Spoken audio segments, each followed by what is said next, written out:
네, 간밤 뉴욕 증시 전일에 이어서 이틀째 상승세를 지속했습니다. 3대 지수 일제히 상승 마감하는 모습을 보였고요. 특히 나스닥이 전일 대비 1.5% 이상 상승 마감을 하면서 전일의 랠리를 이어갔습니다. 네, 오늘 다우 지수가 전장 대비 0.15% 상승 마감을 하는 데 성공을 했습니다. S&P 500 지수도 전장 대비 0.59% 상승 마감을 했고요. 나스닥 지수는 전장 대비 1.58% 상승 마감했습니다. 오늘 나스닥이 장중에 2% 가까이 이제 오르면서 상당히 어제에 이어서 견조한 흐름을 보였습니다. 예, 간밤 국제금융시장 동향 한번 살펴보면요. 우선 달러화 같은 경우에는 이 강세를 재개를 한 모습입니다. 주초에 달러가 이제 최근에 강세에서 약간 주춤을 하는 모습을 보였는데요. 결국 오늘 다시 달러 인덱스가 107선으로 다시 올랐고요. 다시 소폭 강세를 보였습니다. 네, 채권 같은 경우 이제 금리가 소폭 하락을 하는 흐름을 보였는데요. 10년물 국채금리는 증시 마감 무렵에 3.03%를 나타냈습니다. 하지만 이 장중에 이 안전자산 선호 심리에 장중 2%대로 10년물 금리가 하락을 하기도 했고요. 2년물 금리 같은 경우는 3.241% 수준을 마감 무렵에 나타냈습니다. 네, 오늘 유가는 4거래일 만에 하락하는 흐름을 보였는데요. 8월물 서부 텍사스산 원유가 전장 대비 1.8% 하락한 배럴당 102.26달러에 거래가 되었습니다. 네, 오늘 비트코인 가격도 좀 상당히 움직였는데요. 오늘 장 초반에는 위험 선호 심리가 여전히 힘을 받으면서 비트코인이 한때 24,000달러대를 회복하기도 했습니다. 이더리움도 1,600달러대를 뚫었는데요. 하지만 이제 장 초반에 소폭 상승을 했습니다. 네, 장 초반에는 이 위험 선호 심리가 조금 괜찮다가 오후 들어서 조금 이 심리가 둔화가 되었는데요. 아무래도 이 유럽발 소식에 유럽 쪽의 어떤 이슈에 따라서 잘 나가던 이 위험 심리가 소폭 영향을 받은 것으로 해석이 됩니다. 우선 이제 그 러시아 이 가스관 노르트 스트림 1 가스관이 이제 가동이 21일부터 이제 미국 현지 시간으로 내일부터 재개가 되는 것으로 이제 예정은 되어 있습니다. 하지만 이게 지금 제대로 이 재개가 되지 않을 가능성 같은 것 때문에 좀 시장에 영향을 받고 있는데요. 푸틴이 지금 이 캐나다에서 수리 중인 터빈이 도착을 하지 않을 경우에 다음 주에는 가스 공급량이 20% 수준까지 떨어질 수 있다라고 언급을 했습니다. 이제 수리 핑계를 대기를 했는데요. 이건 좀 이제 계속해서 이 가스관을 어떤 정치적인 레버러지로 쓰겠다는 어떤 푸틴의 의도로 해석이 되고 있습니다. 지금 21일부터 이 가스관 가동이 재개가 될지 안 될지에 대해서는 이제 전망이 각기 엇갈리고 있는데요. 골드만삭스 같은 경우에는 이제 40% 정도 공급의 수준이 회복이 될 것이다라고 예상을 하고 있습니다. 이 와중에 또 유럽연합 집행위원회와 이거에 관련돼서 이제 또 어떤 결의를 하나 내놓았는데요. 이런 러시아의 가스 공급 축소 가능성에 미리 대비를 하기 위해서 예방 조치를 도입을 하겠다라고 밝혔습니다.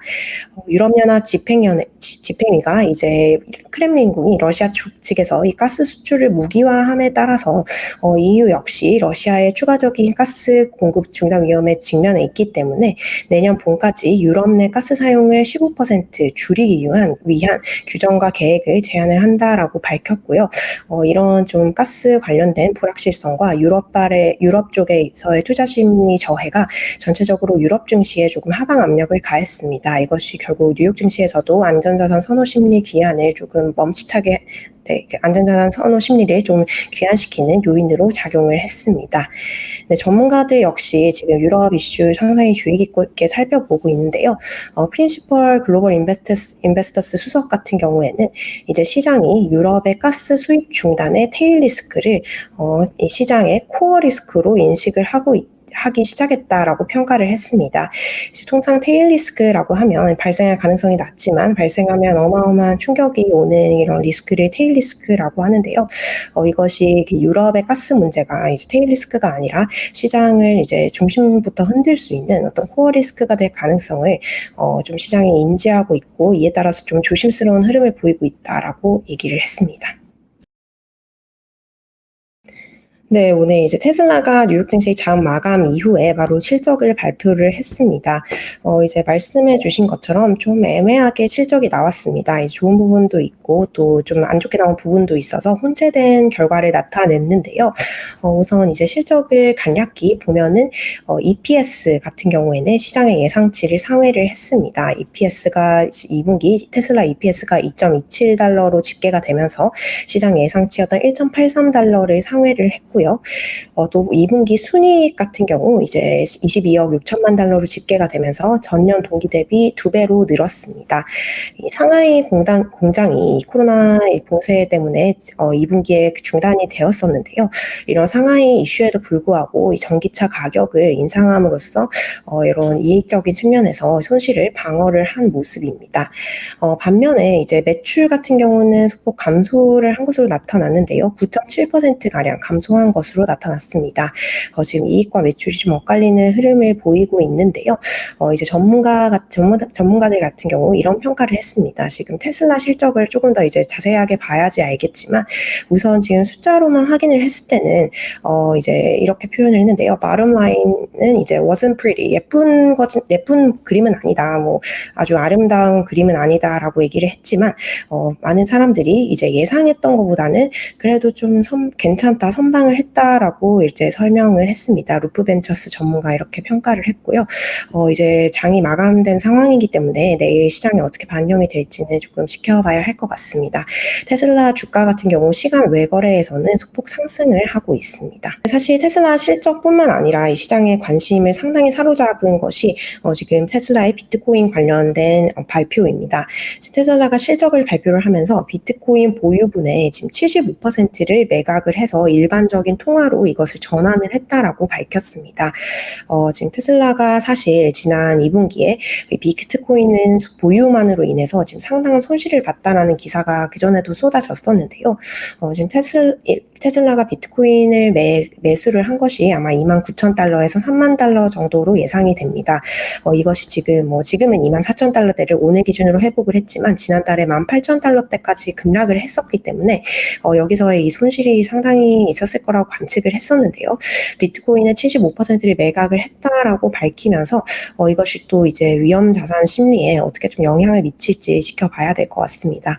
안 그래도 오늘 이제 비트코인이 반등을 해서 최근에 어떤 좀 조정세를 딛고 상승 트렌드로 이제 돌아서는 게 아니냐 이런 관측이 나왔는데요. 테슬라가 이렇게 가격 큰 폭으로 이제 비트코인을 매각을 했다라는 소식을 조금 보셔야 할 것 같습니다. 이제 어제 장 마감 후에 실적을 발표했던 넷플릭스 같은 경우에는 이제 호실적을 기록을 했었습니다. 이제 97만 명 정도만 구독자가 줄어들면서 신규 구독자가 줄어들면서 예상치를 이제 선방을 했었는데요. 그것을 오늘 장중에 그대로 반영을 하면서 주가가 6%대 상승을 했습니다. 지금 사실 넷플릭스 같은 경우는 올해 들어서 아마 가장 많이 이제 큰 폭으로 빅테크 중에서는 가장 많이 떨어진 종목 중에 하나일 텐데요. 지금 실적 발표 이후에 분위기가 조금 좋아진 이런 상황입니다. 넷플릭스 주가가 지금 저점을 찍었을 수 있다라는 이런 분석과 콜을 이제 주요 IB에서 내고 있고요. 웰스파고 같은 경우에도 이 넷플릭스의 주가가 저점을 찍었을 가능성이 있다라고 얘기를 하면서 이런 분석을 냈습니다. 이제 베이커 휴스 원유 서비스 업체 베이커 휴스의 주가는 회사가 이제 분기 손실을 기록을 했습니다. 그 결과 주가가 이제 10% 이상 하락하는 흐름을 보였습니다. 바이오젠 같은 경우 오늘 실적 호조를 나타냈는데요. 매출 전망이 둔화하면서 6%가량 주가가 이제 상승했습니다. 그 와중에 주가가 상승했고요. 또 오늘 이제 에보트 레버레트리스 같은 경우에도 실적을 발표를 했는데요. 예상치를 웃도는 실적을 발표를 했고요. 또 연간 실적 전망치를 상향을 했습니다. 지금 팩트셋에 따르면 지금까지 S&P 500에 상장되어 있는 기업 중에 12%가량이 실적을 발표한 상황인데요. 이제 68%가량이 예상치를 웃도는 실적을 발표한 상태입니다. 네, 이제 다음 주에 FOMC 7월 FOMC가 열리게 되고요. 바로 내일 이제 뉴욕 시간으로 내일 오전에 ECB의 통화 정책 회의 결과가 발표가 됩니다. 오히려 지금 최근에는 FOMC 같은 경우에는 75bp 금리 인상이 조금 유력해지면서 지금 22 결정에 시장의 촉각이 조금 더 기울어지고 있는 상황입니다. 특히 지금 유로화 흐름이라든지 이런 것이 지금 외환 시장에 정말 큰 메이저 변수로 지금 작용을 하고 있기 때문에 22 통화정책회의에서 금리 인상폭이 과연 얼마나 될지 이걸 지금 다들 좀 주의해서 보고 있는데요. 22가 이제 금리 인상을 하면 지금 11년 만에 금리 인상이 예상이 됩니다. 다만 이 폭이 25bp일지 50bp일지 베이비 스텝일지 이제 빅 스텝일지가 관건인데요. 유럽 같은 경우는 이제 유로존의 인플레 역시 지금 굉장히 안 좋은 수준을 유지를 하고 있습니다.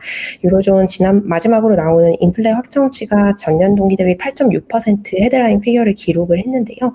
이 인플레를 이제 억제하기 위해서 금리 인상이 예정이 되고 있는 상황입니다. 이번 주 들어서 특히 지금 50bp 금리 인상 가능성이 이제 본격적으로 거론이 되고 있는데요. 지금 ECB가 25bp 금리 인상만 해서는 인플레이션을 억제하기 어렵다라는 공감대가 형성이 되고 있는 상황입니다. 지금 이제 ECB가 빅스텝에 나선다면 50bp 금리 인상에 나선다면 이 달러 강세를 지금 엄청나게 진행이 되고 있는 이 달러 강세를 제어할 수 있을까 이런 측면이 지금 상당히 주목이 되고요. 달러 강세가 결국에는 지금 안전자산 선호 심리를 촉발시켜서 증시에까지 영향을 미치고 있는 만큼 상당히 주의 깊게 보셔야 할 뉴스일 것 같습니다. 또 이제 50pp를 올리면은 오히려 좀 증시의 호재일 수 있다. 이런 얘기도 이런 분석도 이제 전해지고 있는데요. 과연 내일 얼만큼 금리를 올릴지 정말 저도 궁금해집니다. 네, 지금 오늘 미국의 부동산 관련 지표 하나 발표가 되었는데요. 상당히 좀 부진한 수준으로 이 결과가 나왔습니다. 바로 지난주에 이제 크리스토퍼 월러 연준 이사가 부동산 지표 이제 유의 있게 보겠다라고 얘기를 했는데요. 7월 FOMC 전에 상당히 지금 부동산 관련 지표는 좀 부진하게 나오고 있는 그런 흐름인 것 같습니다. 오늘 발표된 지표가 미국의 6월 기존주택 판매 지표입니다. 이 기존주택이 얼마나 팔렸는지를 집계하는 지표인데요. 이 지표는 지금 기존주택 판매 같은 경우는 5달 연속으로 감소세를 보인 것으로 집계가 됐습니다. 6월에 판매된 기존주택이 전월 대비 5.4% 감소한 것으로 이제 집계가 되었고요. 연율 512만 채가 팔린 것으로 이제 집계가 됐습니다. 기존 주택의 지금 주택 판매, 즉 주택 거래는 많이 줄어들고 있는 반면에 가격은 또 역사상 최고치 수준을 다시 기록을 했는데요. 미국의 6월 기존주택 판매 중간 가격이 이제 41만 6천 달러를 기록을 했습니다. 사상 최고치 수준인데요. 5월에 바로 한 달 전에 기존 주택 판매 중간 가격이 40만 달러를 처음으로 넘어섰습니다. 그때도 사상 최고라고 했는데 거기서 이제 더 금액이 올라간 수준입니다. 지금 미국의 모기지 금리가 굉장히 가파른 속도로 오르고 있는데요. 지금 30년 6월에 지난달에 30년 만기 그 고정 모기지 금리가 5.52%를 기록한 것으로 이제 나타나고 있습니다. 지난 5월에 30년 만기 모기지 금리였던 5.23%에 비해서도 지금 상당히 높아진 수준이고요. 지난해의 평균 모기지 금리가 2.96%였는데요. 여기에 비하면 지금 상당히 높아진 수준이기 때문에 지금 가게들의 주택 보유 여력, 즉 이제 모기지 금리를 감당하면서 높은 물가 속에 주택을 구매할 수 있는 여력이 지금 상당히 좀 안 좋아지고 있는 상황입니다. 오늘 S&P 글로벌에서 이거에 관련된 분석을 냈는데요. 지금 미국 주택 시장에서 집을 살 수 있는 여력이 있는 구매자들이 지금 점점 줄어들고 있다라는 분석을 제시를 했습니다. 이미 이제 주택을 구입한 가구 같은 경우에는 이제 고정금리를 채택하고 있는 경우도 많기 때문에 이제 미래의 금리 상승에 조금 덜 노출이 되어 있게 되는데요. 이제 문제는 잠재적인 주택 구입자입니다. 잠재적인 주택 구입자 같은 경우에는 이제 팬데믹 기간에 집값 자체가 상승을 했고 여기에다가 모기지 금리까지 이제 역사적으로 높은 수준이기 때문에 지금 상당히 어떤 비용 부담에 취약한 상황이라고 분석을 했습니다. 이 분석에 따르면 지금 미국의 소득 하위 20% 계층, 이 가구는 지금 월 모기지 비용을 지불하기 위해 소득의 전체를 내야 되는 상황이라고 합니다. 지금 중산층 같은 경우에도 모기지 비용이 소득의 26%를 넘어선 상황이고요. 올해 말에는 이제 중산층도 소득의 30%가 넘는 수준을 모기지 비용에 내야 될 것으로 이제 관측이 된다라고 전했습니다. 이렇게 되면은 결국에는 미국 가구의 60% 정도가 주택 시장에서 밀려날 것이다라고 분석을 했는데요. 지금 뭐 경기 침체 같은 논의에 있어서 이 주택이라든지 부동산 시장이 어떻게 흘러가는지가 상당히 중요하기 때문에 지금 이렇게 계속해서 부동산 지표가 조금 안 좋게 나오는 점은 이제 증시가 랠리 속에서도 좀 눈여겨봐야 하는 부분이라고 생각이 됩니다. 네. 오늘 종목별로 보면은 이제 IT가 많이 올랐습니다. IT와 필수 소비재가 많이 올랐고요. 이제 전체적으로 어제 뭐 넷플릭스도 실적이 괜찮았고 또 전반적으로 지금 기술주 실적들이 괜찮게 나올 것으로 예상이 되면서 IT와 필수 소비재가 이 섹터 중에서 가장 두드러진 상승세를 보였습니다. 이외에 이제 부동산이라든지 유틸리티 그리고 헬스케어 관련 종목은 조금 하락을 하는 흐름을 보였습니다. 네, 시총 상위 종목들 중에서도 빅테크 종목들이 대체로 오늘 상승을 하면서 이제 우호적인 흐름을 나타냈는데요. 오늘 이제 마이크로소프트와 애플 모두 1% 이상 상승을 했습니다. 테슬라도 오늘 1% 가까운 상승폭을 보였고요. 또 구글 같은 경우도 양보합 마감을 했습니다. 빅테크 중에서 오늘 아마존이 제일 많이 올랐는데요. 아마존이 오늘 4%대 안팎의 상승세를 나타냈습니다. 네, 오늘 반도체주도 지금 상승세를 이어갔습니다. 엔비디아가 5% 이상 올랐고요. 퀄컴도 3% 안팎의 상승세를 보였습니다. 어제 넷플릭스 효과라고 할 수 있겠죠. 넷플릭스가 이제 좀 괜찮은 모습을 보여주면서 넷플릭스 주가가 이제 7% 안팎으로 올랐고요. 이외에 스트리밍 관련주들이 일제히 조금 상승을 하는 모습을 보였습니다. 파라마운트와 로쿠 그리고 디즈니가 모두 이제 3%에서 5% 내외의 상승세를 보였습니다. 오늘도 이제 테크 기업 중에서 좀 해고 소식이 전해져 왔는데요. 리프트가 이제 60여 명의 직원을 해고했다는 소식이 전해졌습니다. 지금 계속해서 지금 블룸버그에서도 지금 빅테크 중에서 어디가 지금 해고를 하고 있느냐, 혹은 채용 속도를 늦추고 있느냐 이런 거에 대해서 굉장히 주의 깊게 보고 있는 부분인데요. 그럼에도 불구하고 주가는 이제 상승을 하는 흐름을 보였습니다.